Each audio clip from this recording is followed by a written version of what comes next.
Hello students, कैसे आप लोग। उम्मीद करते हैं आप लोग बढ़िया होंगे और अच्छे से पढ़ाई कर रहे होंगे।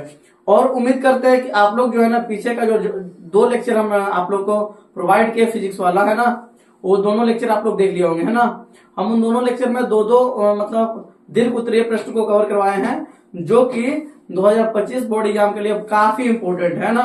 आज हम लोग आगे के प्रश्न पर बात करेंगे। हम लोग का टोटल 25 मतलब 25 क्वेश्चन का सीरीज चल रहा है, उसमें से हम लोग 4 क्वेश्चन को कवर कर लिए हैं। आज हम लोग का 5वां क्वेश्चन है। आज 2 क्वेश्चन को फिर से कवर करेंगे, 5वां और 6ठा, ठीक है ना। तो आप पूरी कंसंट्रेशन के साथ क्वेश्चन को देखिएगा और समझिएगा। देखिए, आज जो हम लोग का प्रश्न है वो क्या है। एक समान रूप से आवेशित समतल चालक, कल क्या था, चादर था है ना, आज क्या चालक है। हम बोले थे कि क्वेश्चन करवाएंगे हम। तो एक समान रूप से आवेशित समतल चालक के कारण, किस बात पे फोकस कीजिएगा, यहाँ पे चालक है। चालक के कारण विद्युत क्षेत्र की तीव्रता का व्यंजक प्राप्त करना है। एक बात आप नोटिस करिएगा, एक बात आप लोग जानते भी होंगे, नहीं जानते हैं तो जान लीजिए कि अगर मान लीजिए मेरे पास कोई चालक है, कैसा भी चालक रहे है ना, लंबा टेढ़ा गोल मटोल कैसा भी रहे, मेरे पास अगर कोई चालक है, सपोज मान लीजिए मेरे पास अगर कोई चालक है ना, कैसा भी चालक रहे कोई फर्क नहीं पड़ता है ना। मान लीजिए मेरे पास एक चालक है, ठीक है, कैसा भी मान लीजिए, गोल मान लीजिए या ऐसा, मान लीजिए मेरे पास एक चालक है सपोज डेट, ठीक है। और इस चालक को हमने कहा दिया, आवेश दिया 3D में, मान लीजिए इसको पूरा 3D में मान लीजिए, ऐसा कुछ मान लीजिए है ना, या गोला ही बना दिया, सबसे बेहतर वही रहेगा। मान लीजिए मेरे पास एक चालक है, ऐसा गोला है ना, कैसा है, कंडक्टर है, चालक है।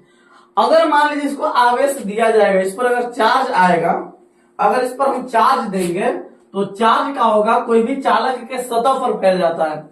ये बात हमेशा याद रखिएगा कि अगर चार्ज किसी चालक को दिया जाता है तो वह चार्ज जो है उस चालक के पूरा बॉडी पर फैल जाता है। मतलब अगर इस पर हम चार्ज देंगे प्लस की अगर इस पर आवेश हम देते हैं तो ये पूरा चार्ज क्या होगा, इसके बॉडी पर फैल जाएगा है ना। मतलब अंदर कोई चार्ज नहीं रहेगा।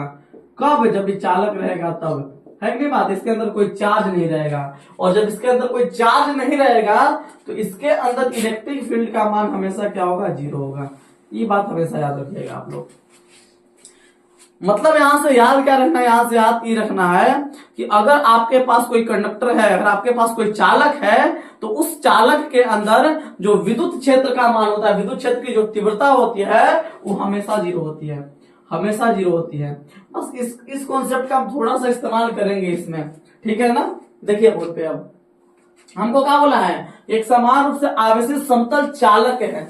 एक समान रूप से आवेशित समतल क्या है, चालक है। और उस चालक के अंदर हमको क्या निकालना है, विद्युत क्षेत्र की तीव्रता का व्यंजक प्राप्त करना है ना बुआ, अंदर नहीं उसके समीप, सॉरी।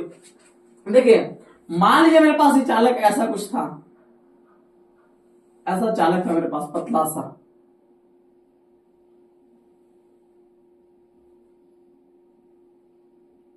मान लीजिए पतला सा मेरे पास चालक है।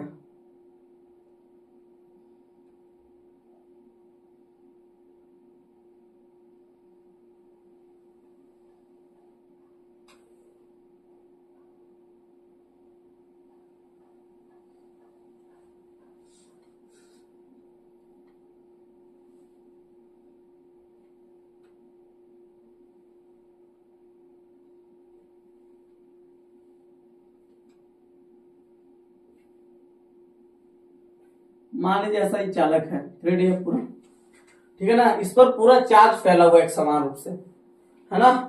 इस पर पूरा चार्ज क्या है, फैला हुआ है।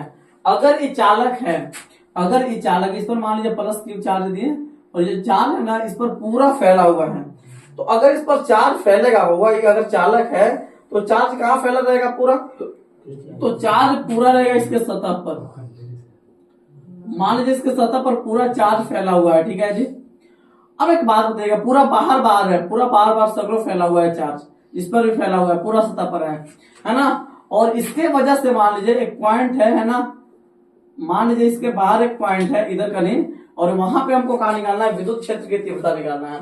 तो देखिए इतना छोटा में अगर सॉल्व करेंगे तो थोड़ा सा प्रॉब्लम हो सकता है ना। तो हम क्या करते हैं, थोड़ा सा इसको जूम करते हैं, इस फिगर को हम थोड़ा सा क्या करते हैं, इस फिगर को हम थोड़ा सा जूम करते हैं, ठीक है जी। देखिए आराम सुनिए, इस फिगर को हम थोड़ा सा क्या करते हैं, थोड़ा सा इस फिगर को हम करते हैं जूम करेंगे, तब जाके हमको इसके बारे में बहुत कुछ चीज समझ में आएगा।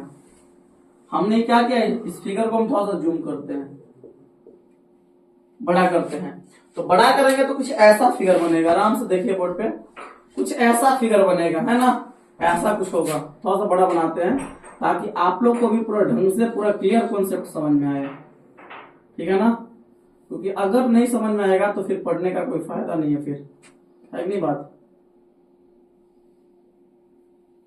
इसलिए कॉन्सेप्ट जितना बताएं हम ढंग से समझ में आना चाहिए, ठीक है।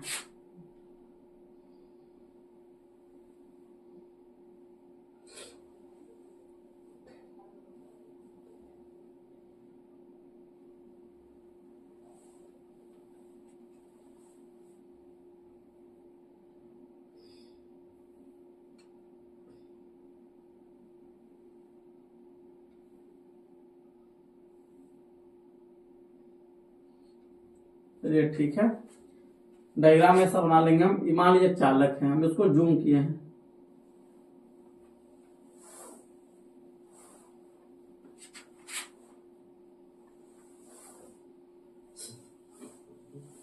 मान लीजिए चालक जो है ना एक समान रूप से आवेशित है। चालक जो है एक समान रूप से क्या है, आवेशित है, इस पर चार्ज पूरा फैला हुआ है, मान के ऐसा चलिए। और इस चालक से कुछ दूरी पर, इस चालक से कुछ दूरी पर सपोजिटेड, है ना, आराम सुनिएगा, एक कॉन्सेप्ट आपको समझ में आना चाहिए जो हम बताएंगे, एक बात आपको समझ में आना चाहिए। इस चालक से कुछ दूरी पर, कितना भी दूरी आप ले सकते हैं, है ना, मान लीजिए x दूरी पर, इस चालक से x दूरी पर, कितना दूरी पर, x दूरी पर एक पॉइंट P है, एक पॉइंट का P है, और यहाँ पे हमको कहा निकालना है, विद्युत क्षेत्र की तीव्रता निकालना है। क्या निकालना है, विद्युत क्षेत्र की तीव्रता। तो एक बात याद करिए आप, पीछे वाला हमने बताया है कि अगर किसी भी बिंदु पर आपको विद्युत क्षेत्र की तीव्रता निकालना हो, है ना, तो क्या करिए, वहां से पास करता हुआ काल्पनिक पृष्ठ खींचिए, है ना। गॉस प्रमेय के अनुसार अगर मान लीजिए यहाँ पे हमको अगर विद्युत क्षेत्र की तीव्रता निकालना होगा तो क्या करेंगे, यहां से पास करने वाला एक हमको क्या खींचना पड़ेगा, काल्पनिक पृष्ठ खींचना पड़ेगा, है ना। और उस पृष्ठ का क्या नाम होता है हम लोग, गॉसियन पृष्ठ। क्या नाम होता है बाबू, गॉसियन पृष्ठ। याद है कल हम खींचे थे, वैसा यहां पर भी हमको क्या करना पड़ेगा। अगर इसके वजह से हमको अगर यहां पे विद्युत क्षेत्र की तीव्रता का मान निकालना है तो यहां से पास करने वाला एक हमको क्या खींचना पड़ेगा, पृष्ठ खींचना पड़ेगा, और उस पृष्ठ का नाम क्या देंगे हम, गॉसियन पृष्ठ। आराम से देखिए, एक कॉन्सेप्ट आपको क्लियर समझ में आएगा।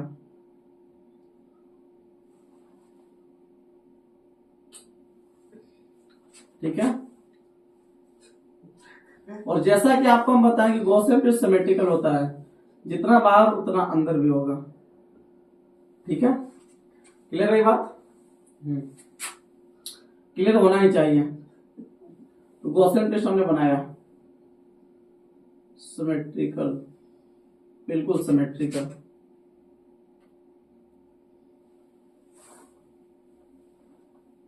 ये गॉसियन पृष्ठ, ठीक है जी, जितना ही बाहर होगा उतना ही अंदर होगा। ठीक है, अब देखिए अगर गॉसियन पृष्ठ हमको पता चल गया तो अब क्या है कि पूरा बॉडी मान लीजिए पॉजिटिव चार्ज से आवेशित है, इस पर पॉजिटिव चार्ज फैला हुआ है पूरा। ठीक है, इसके पूरा सतह पर, मतलब अगर एक घन अगर देखें तो घन के बाहर जितना भी सतह होगा, है ना, सभी सतह पर इस पर क्या फैला हुआ है, पूरा पर पॉजिटिव चार्ज फैला हुआ है कि नहीं बात। अब देखिए हमको क्या करना पड़ेगा, अगर मान लीजिए यहाँ पे इलेक्ट्रिक फील्ड निकालना है तो सबसे पहले हमको इस गॉसियन पृष्ठ से गुजरने वाला फ्लक्स निकालना पड़ेगा। और फ्लक्स निकालने के लिए क्या करेंगे, सबसे पहले क्या करेंगे, मेरे पास तीन गो सरफेस है। पहला सरफेस ये वाला गोल है, उसके बाद ये लंबा वाला दूसरा सरफेस है, और ये है तीसरा सरफेस इधर वाला गोल, है ना। मतलब हमको क्या करना पड़ेगा, ये पूरा गॉसियन पृष्ठ से गुजरने वाला फ्लक्स का मान निकालना पड़ेगा। और फ्लक्स का मान निकालने के लिए क्या करना पड़ेगा, हमको पहला सतह, दूसरा सतह और तीसरा सतह, तीनों से गुजरने वाला फ्लक्स को निकाल कर क्या करना पड़ेगा, जोड़ना पड़ेगा। है कि नहीं बात। अब आराम से समझिएगा कैसे निकालेंगे फ्लक्स, कैसे कैलकुलेट करेंगे फ्लक्स को। देखिए यहां से गॉसियन पृष्ठ मान लिया ऐसे पास किया है, ऐसा मान के चलना है। गॉसियन पृष्ठ यहीं से यूं ऐसे करके पार कर गया इधर, ठीक है ना, ऐसा मान के चलिएगा। अब सुनिए आराम समझिए। तो बात यह है बाबू कि अगर इस पूरा गॉसियन पृष्ठ से गुजरने वाला अगर हमको फ्लक्स चाहिए तो हमको क्या करना पड़ेगा, पहला सतह से गुजरने वाला फ्लक्स, दूसरा सतह से गुजरने वाला फ्लक्स और तीसरा सतह से गुजरने वाला फ्लक्स, पूरा फ्लक्स को निकाल के अगर जोड़ेंगे तब जाके हमको पूरा गॉसियन पृष्ठ से गुजरने वाला फ्लक्स का मान मिलेगा। तो फ्लक्स का मान निकालने के लिए सबसे पहले तो हमको क्या करना पड़ेगा, अल्पांश काटना पड़ेगा। क्या करना पड़ेगा वो, अल्पांश काटना पड़ेगा। काटते हैं अल्पांश, आराम से देखिए, काटते हैं अल्पांश। यहां पे हमने अल्पांश काटा, यहां पर हमने क्या काटा, अल्पांश काटा, ठीक है। यहाँ पे अल्पांश काटा, अल्पांश का डायरेक्शन क्या होगा, इधर होगा, डी है ना। कल के क्लास में भी बताया भैया कि क्यों होगा इधर, है ना। अगर आप लोग कल के क्लास नहीं देखे, मतलब पीछे वाला अगर लेक्चर नहीं देखे आप लोग, तो आप पीछे वाला लेक्चर जरूर देखिए, आपको ये बात समझ में आएगा, ठीक है ना। तो यहाँ पे हमने अल्पांश का डी है ना, और यहाँ पे इलेक्ट्रिक फील्ड का भी डायरेक्शन देखेंगे। ये पूरा, इस पर पूरा मान लीजिए पूरा सरफेस है और इस पर पूरा पॉजिटिव चार्ज है, और हम बताए हैं कि पॉजिटिव चार्ज के कारण इलेक्ट्रिक फील्ड का होता है उससे दूर होता है, तो इसके वजह से इलेक्ट्रिक फील्ड का होगा इधर होगा, मतलब इलेक्ट्रिक फील्ड का भी डायरेक्शन यही है पहला सतह में। दूसरा सतह पर अगर हम अल्पांश काटे, मान लीजिए दूसरा सतह पर हमने अल्पांश काटा ही बोला, तो यहाँ पे एरिया वेक्टर का डायरेक्शन करना होगा ऊपर, यह पे एरिया वेक्टर डी है इसके लंबवत, और इलेक्ट्रिक फील्ड का डायरेक्शन किधर होगा, तो यहाँ पे अगर इलेक्ट्रिक फील्ड का डायरेक्शन देखा जाए तो इलेक्ट्रिक फील्ड का होगा इसके लंबवत, इस साइड, ये होगा इलेक्ट्रिक फील्ड का डायरेक्शन यहाँ पे, ठीक है। मतलब यहाँ पे एरिया वेक्टर और इलेक्ट्रिक फील्ड दोनों एक दूसरे क्या है, लंबवत, पॉजिटिव चार्ज से दूर होगा इलेक्ट्रिक फील्ड। लेकिन अगर यहाँ पे देखा जाए, यहाँ पे अगर आप अल्पांश काटोगे, यहाँ पे अगर अल्पांश काटोगे, यहाँ पे अल्पांश काटोगे, तो इसकी वजह से क्या होगा, एरिया वेक्टर का डायरेक्शन ये हो जाएगा वेक्टर डी है। लेकिन यहाँ पे इलेक्ट्रिक, अगर पूछे कि इलेक्ट्रिक फील्ड का डायरेक्शन बाबू, तो ढेर तुरंत बोल देगा कि सर इलेक्ट्रिक फील्ड का डायरेक्शन इधर, लेकिन एक्चुअल में बात करें इसके अंदर कोई इलेक्ट्रिक फील्ड नहीं है। कैसे, क्योंकि है चालक, ये क्या है, चालक। और हमने क्या बताया कि अगर आपके पास कोई चालक है तो उस चालक के अंदर इलेक्ट्रिक फील्ड का मान हमेशा 0 होगा। बात समझ में आ रहा, अगर ये चालक है बाबू तो इसके अंदर ही पॉइंट है, अंदर ही चीज है, मतलब ये पहला सतह है ना, ये पहला सतह के अंदर ऐसे, मतलब ऐसे पार किया है।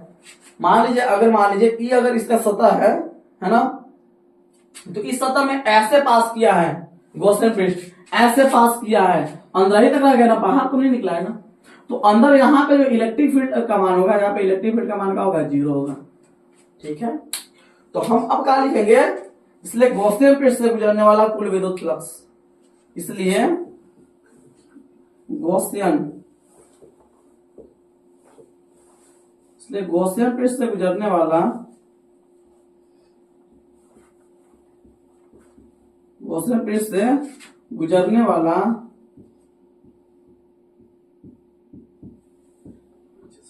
कुल विद्युत फ्लक्स,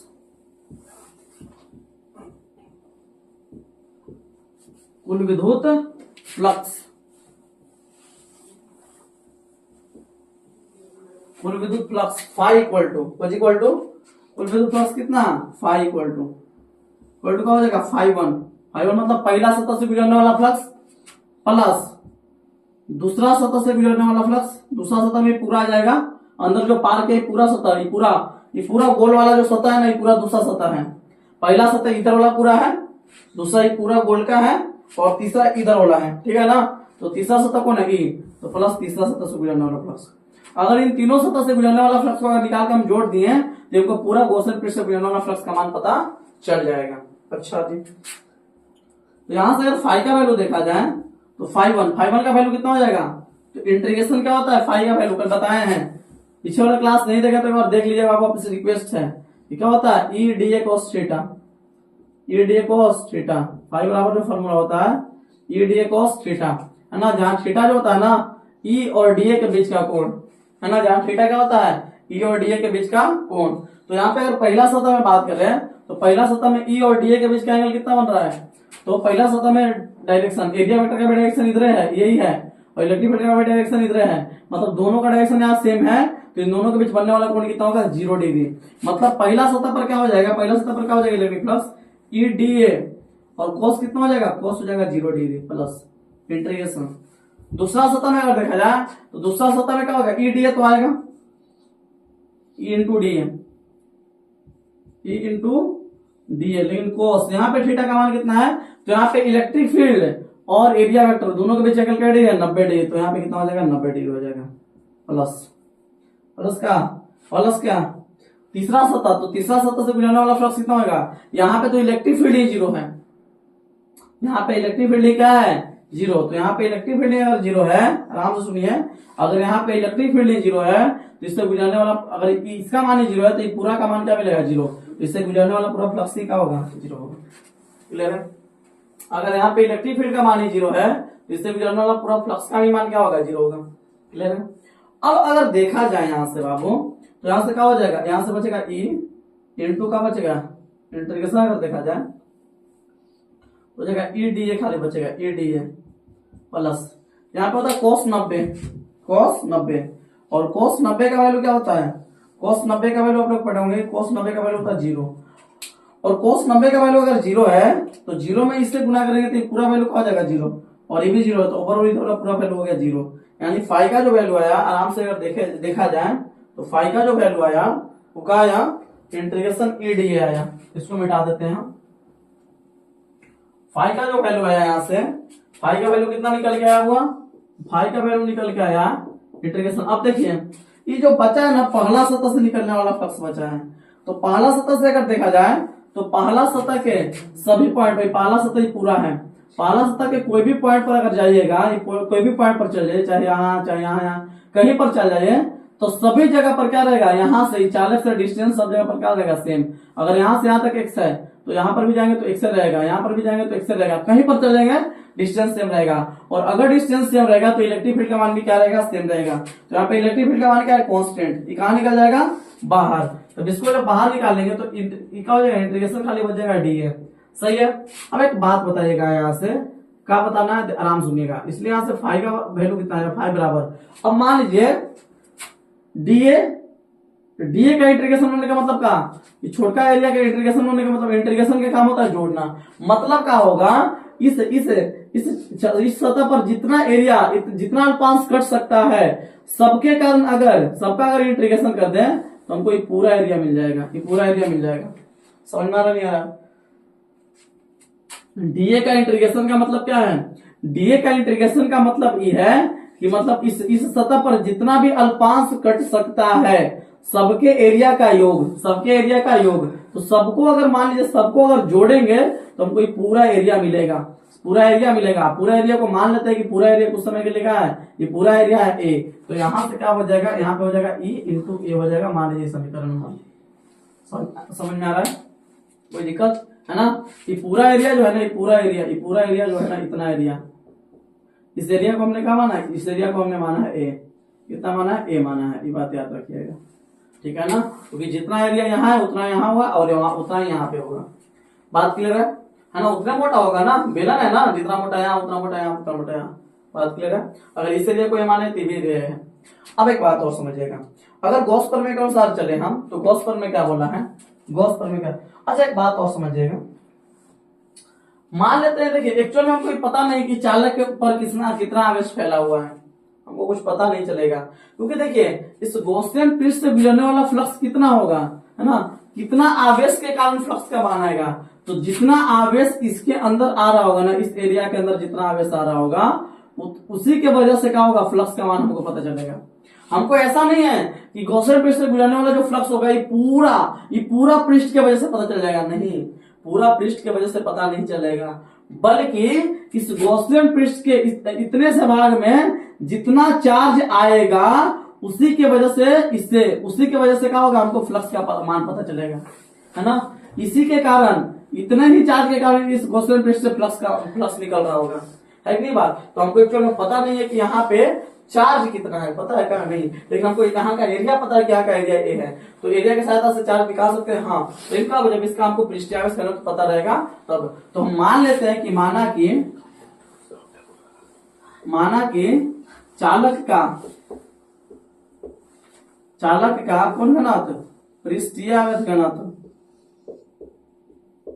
पृष्ठीय आवेश घनत्व कितना है, सिग्मा है। ये बात हम मान लिए हैं। मान लिया कि चालक का पृष्ठीय आवेश घनत्व क्या है, सिग्मा है। बात क्लियर है। अब इसका यूज करेंगे हम, देखिएगा कैसे। तो अगर इस चालक का पृष्ठीय आवेश घनत्व अगर सिग्मा है ना, तो हम अगर मान ले बात करें हम, इसलिए सिग्मा बराबर कितना हो जाएगा बताइए, सिग्मा बराबर कितना हो जाएगा, क्यू बट्टा ए, क्यू बट्टा ए। सिग्मा बराबर क्या हो जाएगा, क्यू बट्टा ए। बात समझ में आ रहा है ना, सिग्मा बराबर क्यू बट्टा ए। मान लेते हैं कि इस छोटे से एरिया में कितना चार्ज आया है, क्यू है ना, क्यू चार्ज आया है। तो अगर इस चालक पूरे चालक का पृष्ठीय आवेश घनत्व सिग्मा है, तो इस छोटा सा एरिया का भी पृष्ठीय आवेश घनत्व कितना होगा, सिग्मा ही होगा, क्योंकि पृष्ठीय आवेश घनत्व का मान बदलता नहीं है ना। जितना पृष्ठीय आवेश घनत्व यहाँ होगा उतना ही यहाँ होगा, उतना ही यहाँ होगा और उतना ही यहाँ होगा, ठीक है ना। तो इस छोटा सा एरिया का भी हमने पृष्ठीय आवेश घनत्व कितना मान लिया है। अगर ये पूरा चालक का पृष्ठीय आवेश घनत्व सिग्मा है, तो इस छोटा सा एरिया का भी पृष्ठीय आवेश घनत्व कितना होगा, सिग्मा होगा। तो सिग्मा बराबर क्या हो जाएगा, क्यू। मान लेते हैं इसके अंदर चार्ज क्यू है और बट्टा ए, और हमको क्यू ए तो निकालना है, इसलिए यहां से क्यू का जो वैल्यू आ जाएगा, क्यू बराबर कितना आ जाएगा, सिग्मा इंटू ए। क्यू बराबर कितना आ जाएगा, सिग्मा इंटू ए। अब इसका यूज करेंगे हम। अगर हम गॉस प्रमेय के अनुसार चले, गॉस प्रमेय से चले, तो क्या गॉस प्रमेय से क्या है, वी नो दैट, या फिर गॉस प्रमेय से डायरेक्ट है। तो गॉस प्रमेय क्या बोलता है, गॉस प्रमेय बोलता है किसी बंद पृष्ठ से संबंध जो कुल विद्युत फ्लक्स होता है ना, उसके अंदर के कुल आवेश के, तो इसके अंदर इस पृष्ठ के अंदर, इस गॉसियन पृष्ठ के अंदर हमने कितना चार्ज माना है, इस गॉसियन पृष्ठ के अंदर हमने चार्ज माना है कितना, क्यू। कितना चार्ज मान लिया, क्यू। तो इसके इस पृष्ठ के अंदर कितना चार्ज आ रहा है, मान लीजिए क्यू। इसके अंदर के कुल आवेश के कितना गुना के बराबर, एप्सिलॉन नॉट गुना 1/एप्सिलॉन नॉट गुना बराबर। तो इसके अंदर के कुल आवेश कितना है, क्यू है, और इसके अंदर के कुल आवेश के कितना गुना, 1/एप्सिलॉन नॉट गुना के बराबर होगा इस फ्लक्स का मान। बात क्लियर है। तो यहां से अगर फाई का वैल्यू देखें, तो फाई बराबर क्या हो जाएगा, है ना, कितना हो जाएगा, Q/एप्सिलॉन नॉट। तो इसलिए फाई का जो वैल्यू यहाँ से आ जाएगा, फाई बराबर क्या आ जाएगा, क्यू का वैल्यू रख दो, क्यू का वैल्यू क्या है, सिग्मा इंटू ए।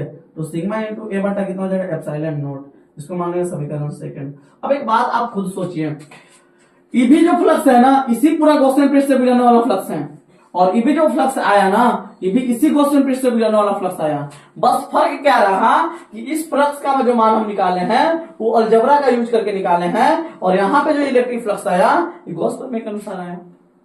आया नहीं आया। तो अगर दोनों फ्लक्स का मान सेम है, दोनों इसी गॉसियन पृष्ठ से गुजरने वाला अगर फ्लक्स है, तो दोनों का एलएचएस बराबर है, और जब दोनों का एलएचएस बराबर है तो आरएचएस दोनों का क्या होगा, बराबर होगा। तो अगर दोनों का आरएचएस बराबर करें तो क्या करेंगे, लिखेंगे from equation first and second. तो समीकरण फर्स्ट और सेकेंड से चल जाए तो फर्स्ट कितना है, ई इंटू ए, ई ए बराबर कितना हो जाएगा, सिग्मा इंटू ए बटा एप्सिलॉन नॉट। ठीक है जी। तो यहां से ए का इससे ए कैंसिल हो जाएगा, इसलिए ए का वैल्यू कितना आ जाएगा, इसलिए ए का जो वैल्यू आएगा वो कितना आएगा, सिग्मा बटा एप्सिलॉन नॉट। ठीक है, गुड। ये बात याद रखिएगा। एक समान रूप से आवेशित समतल चालक के कारण जो विद्युत क्षेत्र की तीव्रता पूछेगा ना, तो एक समान रूप से आवेशित समतल चालक के कारण जो विद्युत क्षेत्र की तीव्रता होता है वो सिग्मा बटा एप्सिलॉन नॉट होता है। कितना होता है, सिग्मा बटा एप्सिलॉन नॉट। लेकिन वही अगर चादर रहेगा, चादर की वजह से, तो याद करिए चादर की वजह से कितना आया था, सिग्मा बटा 2 एप्सिलॉन नॉट, कल पढ़ाए हम। अगर यहाँ चालक न देकर के चादर रहेगा तो कितना था इलेक्ट्रिक फील्ड, सिग्मा बटा 2 एप्सिलॉन नॉट। ठीक है, कल क्लास में बताए थे। बात क्लियर, उम्मीद करते हैं यहाँ तक समझ में आया होगा, है ना। अगर आप लोग लिखना चाहते हो एक बार वीडियो रोक करके इसको लिख लीजिए ढंग से, है ना, और इसको ढंग से याद कर लीजिएगा, है ना। थोड़ा सा इसको रिवीजन कर लीजिएगा, या अगर रिवीजन कर लीजिएगा ना, एक दो बार आप अगर रिवीजन कर लेंगे तो आपको ये पूरी तरीके से आपको दिमाग में सेट हो जाएगा, और एक बार सेट हुआ तो फिर बोर्ड एग्जाम में जाकर लिख देना अगर प्रश्न आएगा तो। बात की तरह तो इस साल के लिए ये भी इम्पोर्टेंट है ना। अब हम चलते हैं अपने नेक्स्ट प्रश्न की तरफ, और नेक्स्ट प्रश्न जो बनता है वो बनता है कि समानांतर प्लेट संधारित्र के कारण विद्युत धारिता पूछता है। क्या पूछता है, समानांतर प्लेट संधारित्र के कारण विद्युत धारिता का व्यंजक पूछता है। ठीक है जी, चलिए उस प्रश्न को हम करते हैं। ठीक है ना, हम बात कर रहे हैं अब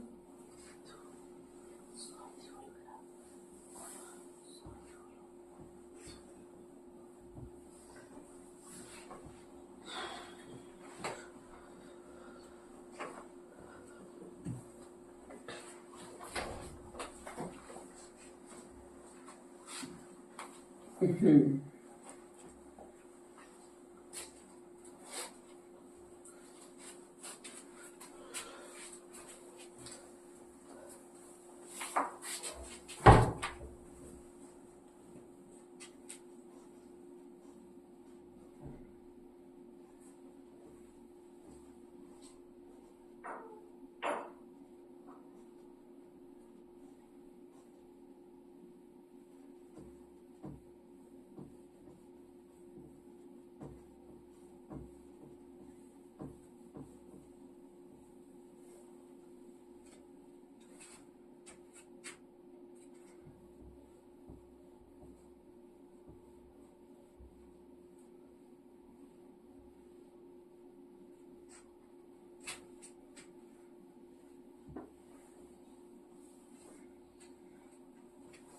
देखिए अब हम जो बात करते हैं नेक्स्ट क्वेश्चन की तरफ, समानांतर प्लेट संधारित्र की विद्युत धारिता,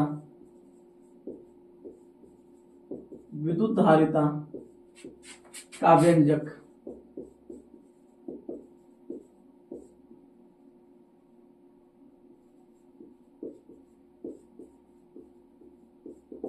ठीक है, समानांतर प्लेट संधारित्र की विद्युत धारिता का व्यंजक प्राप्त करने के लिए हमको बोला है। ठीक है, तो ये मेरे पास क्या है, समानांतर प्लेट संधारित्र है, कुछ इस प्रकार का होता है। एक प्लेट ऐसा होता है ना, दो प्लेट होता है इसमें, एक प्लेट ये एक प्लेट ये, दोनों एक दूसरे के समानांतर होता है, पैरेलल, बहुत पास होता है। एक प्लेट को हमने निकाल दिया, प्लस की वायस दिया, और एक प्लेट को प्लस की वायस देंगे, और दूसरे को क्या कर दिया हमने, अर्थिंग कर दिया। अर्थिंग करने पर क्या हुआ, इलेक्ट्रॉन क्या है, अर्थिंग करने के बाद क्या है, पूरा अर्थ से कनेक्टेड है, और अर्थ से जब कनेक्टेड है तो अर्थ क्या है, ओशियन ऑफ इलेक्ट्रॉन, मतलब इलेक्ट्रॉन का महासागर है। इलेक्ट्रॉन का जब महासागर है तो क्या कर देगी धरती माता, क्या करेगी, इलेक्ट्रॉन को इधर फ्लो करवा देगी, और जब इलेक्ट्रॉन को फ्लो करवाएगी तो इस पर क्या आ जाएगा, निगेटिव चार्ज डेवलप होगा। खास बात यह है कि जितना इस पर पॉजिटिव आएगा उतना इस पर क्या आ जाएगा, निगेटिव आ जाएगा, है ना। मान लीजिए कि दोनों प्लेटों के बीच की दूरी कितना है, डी है। अब हमको क्या निकालना है, हमको क्या निकालना है, हमको निकालना है, हमको क्या निकालना है, हमको निकालना है कि दोनों के बीच सबसे पहले इलेक्ट्रिक फील्ड निकालेंगे, है ना, क्योंकि हमको निकालना है क्या, विद्युत मतलब संधारित्र की विद्युत धारिता, और धारिता को सी से दिखाते हैं, किससे दिखाते हैं, सी से, और सी बराबर फॉर्मूला पढ़े होंगे क्यू बाई भी, है ना। संधारित्र की जो धारिता होता है सी से सी बराबर का होता है क्यू बाई भी, है ना। चार्ज तो हमको पता चल रहा है कि दोनों पर चार्ज प्लस क्यू है माइनस क्यू पर, मतलब चार्ज का परिमाण तो क्यू है, लेकिन हमको पोटेंशियल डिफरेंस चाहिए, भी चाहिए, और भी निकालने के लिए सबसे पहले हमको इन दोनों प्लेटों के बीच क्या चाहिए, इलेक्ट्रिक फील्ड के बारे में पता होनी चाहिए। तो मान लेते हैं कि इसके अंदर कोई पॉइंट है यहाँ पे पी, सपोज डेट, ठीक है ना। ये दोनों प्लेट को अगर नाम देना चाहो तो आप दे भी सकते हो, मान लीजिए प्लेट नंबर ए है और ये प्लेट नंबर क्या है, बी है। ये प्लेट ए है, ये प्लेट बी है ना। अच्छा, इन दोनों प्लेटों के बीच में अगर पॉइंट पी है तो इस पी पॉइंट पर इसके वजह से भी कुछ इलेक्ट्रिक फील्ड होगा और इसके वजह से भी इलेक्ट्रिक फील्ड होगा। और एक बात ऑब्जर्व करिएगा कि यह एक चादर की तरह बिहेव करेगा, क्योंकि प्लेट पतला है, और प्लेट जब पतला होगा तो किसकी तरह बिहेव करेगा, और ये दोनों प्लेट बहुत क्या है, बहुत बड़ा रहेगा, क्योंकि ये दोनों प्लेट एक दूसरे के बहुत पास है, बहुत पास रहेगा दोनों प्लेट, और जब बहुत पास रहेगा ना, इसके बीच में अगर कोई पॉइंट रहेगा, ये दोनों प्लेट बहुत पास है, आराम सुनिए, अगर दोनों प्लेट बहुत पास है, ऐसे एकदम बहुत पास है, और इसके बीच में अगर कोई पॉइंट रहे तो इस प्लेट से इस पॉइंट के बीच की जो दूरी होगा, उस दूरी के तुलना में प्लेट का जो लेंथ होगा इनफाइनाइट होगा, ठीक है ना। तो ये दोनों प्लेट बहुत बहुत बहुत पास पास है, और इसके बीच में इलेक्ट्रिक फील्ड देखना चाहते हैं, ठीक है ना। तो दोनों के बीच मान लेते हैं कि पॉइंट कोई पी है, पॉइंट क्या है, पी है, और यहाँ पे क्या निकालना है हमको, इलेक्ट्रिक फील्ड देखना है दोनों प्लेटों के वैसे। और दोनों प्लेट बहुत पतला है ना, दोनों प्लेट जब बहुत पतला है, पतला पतला प्लेट है, तो एक चादर की तरह बिहेव करेगा, समतल चादर की तरह, कोई तरह बिहेव करेगा, इस समतल चादर की तरह बिहेव करेगा दोनों प्लेट, है ना। और दोनों प्लेट अगर समतल चादर की तरह बिहेव करेगा तो समतल चादर के कारण, है ना, समतल चादर के कारण पढ़ाए हैं, समतल चादर के कारण, चादर के कारण क्या पढ़ाया है, विद्युत क्षेत्र की तीव्रता पढ़ाया है, कितना पढ़ाया है, कितना, सिग्मा बट्टा 2 एप्सिलॉन नॉट। एक समान रूप से आवेशित समतल चादर के कारण विद्युत क्षेत्र की तीव्रता करना पड़ा है, सिग्मा बट्टा 2 एप्सिलॉन नॉट। तो अगर ये दोनों चादर की तरह बिहेव करेगा तो इसके वजह से यहाँ पे इलेक्ट्रिक फील्ड होगा, करने होगा, ये पॉजिटिव, तो पॉजिटिव है तो इसके वजह से इलेक्ट्रिक फील्ड करना होगा, इधर होगा, पॉजिटिव से दूर, है ना। मान लीजिए वेक्टर ई है, प्लेट ए की वजह से, थोड़ा सा बड़ा बनाते हैं ताकि अपने को समझ में आए। यहाँ पे वेक्टर ई है, ठीक है, इसके वजह से इसके वजह से भी यहाँ पे इलेक्ट्रिक फील्ड होगा, हाँ पक्का होगा। कितना होगा, किधर होगा, तो इसके वजह से इलेक्ट्रिक फील्ड क्या होगा, निगेटिव की ओर, निगेटिव की ओर, तो इसके वजह से इलेक्ट्रिक फील्ड क्या होगा, इधर होगा, जो निगेटिव है उधर। कितना होगा, मान लीजिए ईबी हो गया, वेक्टर ईबी। तो अगर इसलिए अगर दोनों इलेक्ट्रिक फील्ड का क्या है, डायरेक्शन सेम है, और डायरेक्शन सेम होगा तो क्या होगा, परिणामी का परिमाण निकालते समय दोनों को डायरेक्ट क्या कर देंगे, जोड़ देंगे, है ना। तो लिखेंगे कि दोनों प्लेटों के बीच, दोनों प्लेटों के बीच, प्लेटों के बीच कुल विद्युत क्षेत्र का परिमाण, कुल विद्युत क्षेत्र का परिमाण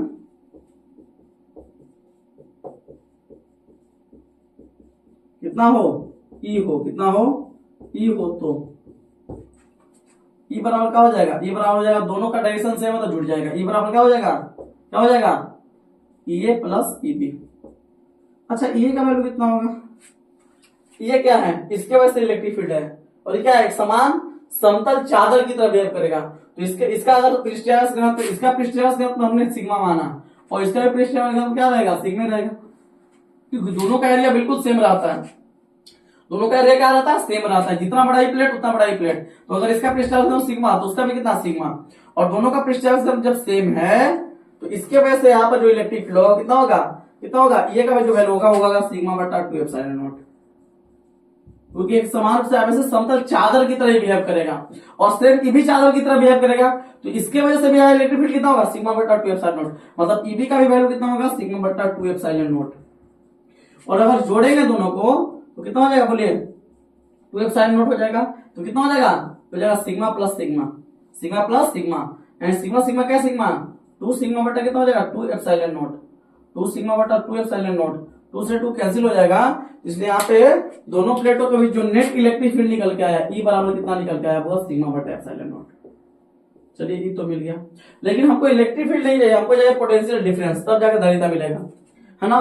तो मान लेते हैं कि दोनों प्लेटों के बीच, अब जाहिर सी बात है कि अगर दोनों प्लेट, एक प्लेट है पॉजिटिव एक प्लेट है निगेटिव, तो ये दोनों प्लेटों के बीच कुछ ना कुछ पोटेंशियल डिफरेंस होगा, है नहीं बात। तो मान लेते हैं कि जो दोनों प्लेट है ना, इन दोनों प्लेटों के बीच जो पोटेंशियल डिफरेंस होगा, मान लीजिए कि दोनों प्लेटों के बीच जो पोटेंशियल डिफरेंस है वो डेल्टा भी मान लेते हैं। मान लेते हैं कि यहां से लेके इन दोनों प्लेटों के बीच जो पोटेंशियल डिफरेंस है, यहां से लेकर के यहां तक, दोनों प्लेटों के बीच जो पोटेंशियल डिफरेंस, अंदर में तो दिखाई नहीं देगा ना, इन दोनों प्लेटों के बीच जो पोटेंशियल डिफरेंस है इसको हमने कितना मान लिया, मान लिया डेल्टा भी, डेल्टा भी मान लिया, है ना। मतलब यदि दोनों प्लेटों के बीच, यदि दोनों प्लेटों के बीच, यदि दोनों प्लेटों के बीच, ये दोनों प्लेटों के बीच का विभवांतर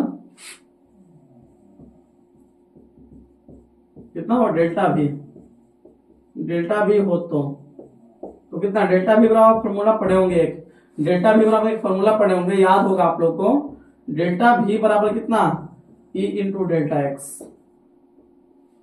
ई इंटू डेल्टा एक्स पढ़े होंगे, डेल्टा भी बराबर ई डेल्टा एक्स, है ना, ई इंटू डेल्टा एक्स पढ़े है ना।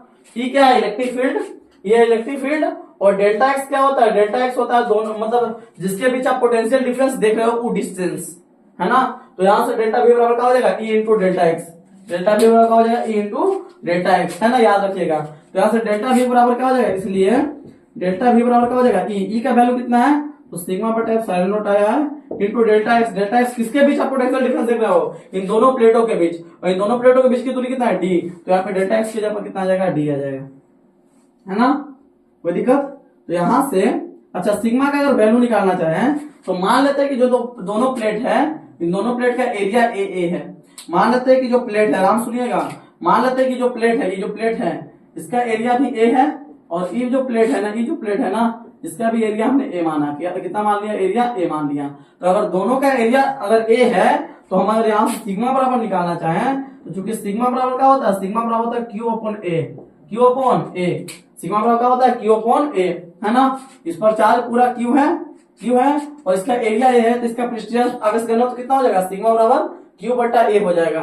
तो सिग्मा के जब हम क्या लिख सकते हैं, क्यू बटा ए लिख सकते हैं, क्यू बटा कितना लिख सकते हैं, ए लिख सकते हैं। तो सिग्मा के जब पर क्यू बटा ए लिखेंगे तो यहाँ पे क्या हो जाएगा, सिग्मा के जब पर लिख देंगे क्यू बटा ए, और बटा क्या हो जाएगा एप्सिलॉन नॉट, है ना, इंटू कितना हो जाएगा, डी हो जाएगा, कितना हो जाएगा, डी हो जाएगा। इसलिए डेल्टा भी का जो वैल्यू निकल के आया, डेल्टा भी बराबर क्या हो जाएगा, क्यू इंटू डी, और बटा कितना हो जाएगा, epsilon naught into a, epsilon naught into a नीचे चला जाएगा।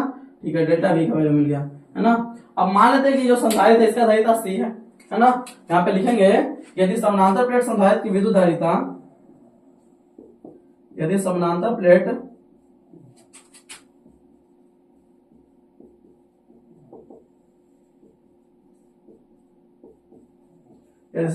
संधारित्र की विद्युत धारिता कितना हो, सी हो, कितना हो, सी हो, तो यदि समानांतर प्लेट संधारित्र के विद्युत धारिता सी हो तो सी बराबर फॉर्मूला कितना हो जाएगा, सी बराबर क्या होता है, क्यू अपॉन भी। भी मतलब यहाँ पे, भी मतलब पोटेंशियल डिफरेंस आता है बेसिकली।